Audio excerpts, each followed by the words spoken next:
بسم اللہ الرحمن الرحیم۔ السلام علیکم ورحمۃ اللہ وبرکاتہ۔ آج ہم رسول اکرم صلی اللہ علیہ وآلہ وسلم کا جنت میں داخل ہونے والے کاموں کے متعلق ایک فرمان بیان کریں گے انشاءاللہ۔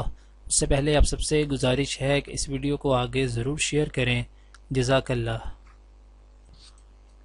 حضرت ابو ہریرہ رضی اللہ تعالی عنہ سے روایت ہے کہ ایک دیہاتی نبی کریم صلی اللہ علیہ وآلہ وسلم کی خدمت میں آیا اور عرض کی کہ آپ مجھے کوئی ایسا کام بتلائیے جس پر اگر میں ہمیشگی کروں تو جنت میں داخل ہو جاؤں۔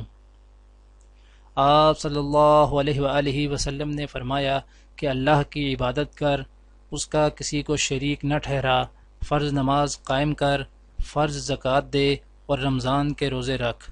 دیہاتی نے کہا، اس ذات کی قسم جس کے ہاتھ میں میری جان ہے، ان عملوں پر میں کوئی زیادتی نہیں کروں گا۔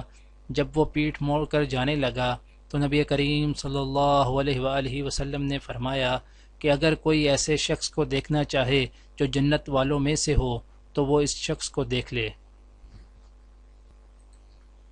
دعا ہے کہ اللہ تعالی دنیا اور آخرت کی تمام بھلائیاں عطا کرے، عمل کی توفیق دے۔ سبحان ربک رب العزت عما یصفون وسلام علی المرسلین والحمد للہ رب العالمین، آمین۔